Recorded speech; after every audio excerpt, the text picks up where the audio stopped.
Hello, my name is Mark in this video that's being a report on when I've been to Ottawa. The last month and a half has been really amazing, okay? And to start off with, give a synopsis of what's going down is a week before Ash Wednesday or Mardi Gras, I handed out this letter, this get well card, to a whole bunch of people in BC saying that the 2300 evenings and mornings of Daniel's prophecy was being fulfilled. And this connected to Revelations 2. You can find the link on my website. Now, basically, when I appeared before the judge, or when I turned myself in, those charges disappeared. And it was all bullshit. They just didn't want to take me away for 8 to 11 days, which is a Revelations thing. So then the election was run, and I was given a notice as to the same fraud done by the same chief electoral officer as the last election. And that's a story in itself I'm not going to get into here. So bottom line, I wanted the document, I got the document, and the charge is fraud. I filed the charge of fraud against the chief electoral officer in BC on short leave because it was a timing thing. I have to act while the writ is dropped. And they understand this. It's the same thing I did 3 years ago. Now, they turned it down, so I got on a bus and headed to Ottawa. Okay, when I went to Calgary, I called in. I tried to get police officers to arrest me on the outstanding warrant, and they couldn't find the paperwork. So they obviously weren't going to arrest me at that time, so I got back on the bus, went to Ottawa. In Ottawa, I filed with the federal court, and I filed with the Federal Court of Appeals, and I also filed with Quebec. All the paperwork against the fraud was an address given in Montreal, which used to be the party headquarters 6 years ago.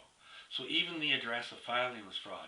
And in BC, they basically contended that it was a Quebec issue because of the address. And when I got to Quebec, they basically said it was a BC or Ontario issue because it wasn't because the address was fraud. So they can't have it both ways, and they took both ways because they're really evil.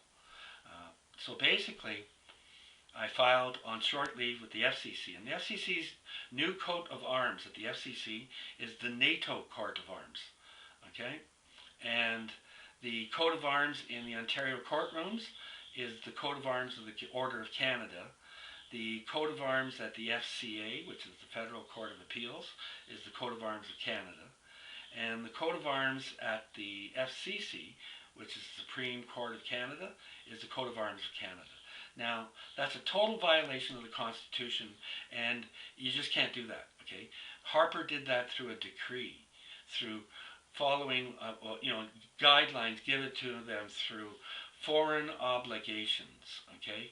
And that's, bottom line is, the United States are held to foreign obligations, while Canada is held to foreign obligations. Both countries used to be governed under God, and now they're being governed under mammon, or the love of money. And basically that's Satan, okay? So yes, so both countries are under occupation under the law. And in Canada, that's under de facto courts. Everybody agrees that they're under de facto courts, and that's Section 15 of the Criminal Code of Canada. And just look it up, okay?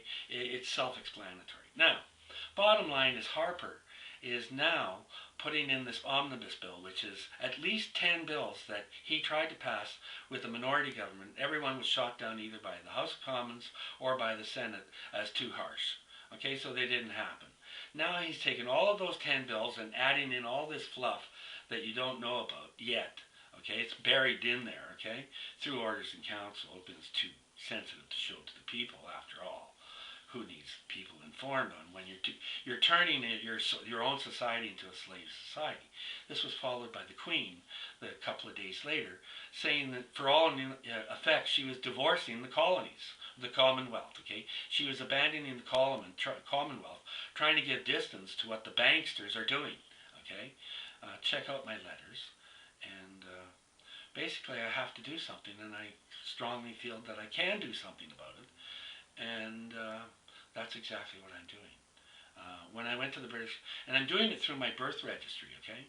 Technically, I'm a free man on the land. I'm over 21, and I need to get my clear title, which is just what any slave did.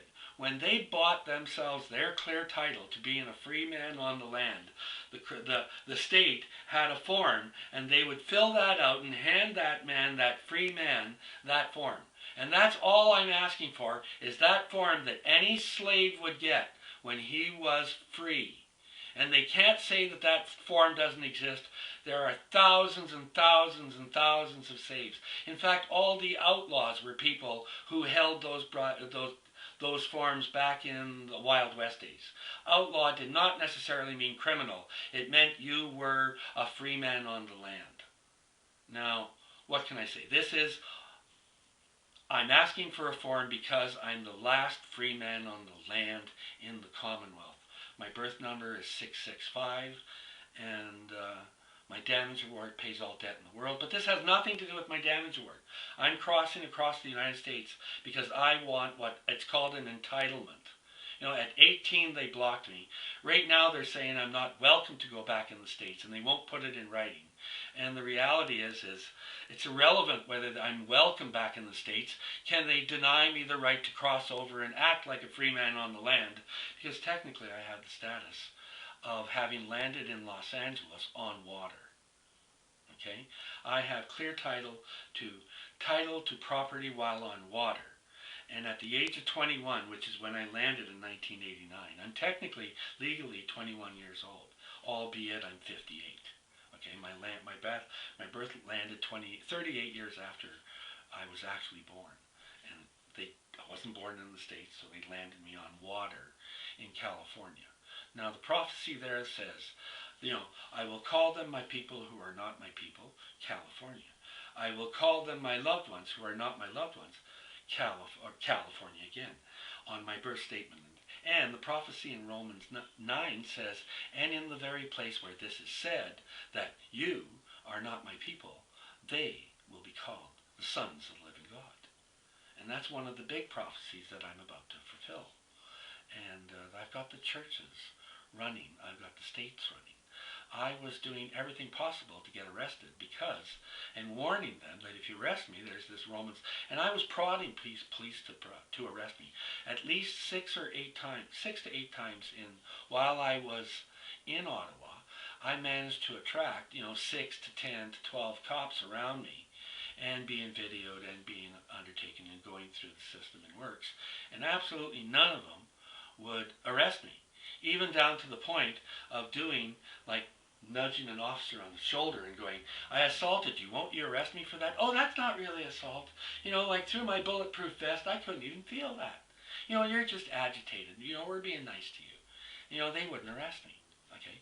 Had I done really stupid things, then I'd be arrested, but it's counterproductive. Okay. The embassy wanted to charge me for violating, they wanted to charge me for trespassing. And all I got there was incident reports. So I've been doing my best not to disturb a read, which is a Matthew 12 thing. And read Matthew 12. It's rather interesting because we seem to be going in that direction as opposed to Luke 11.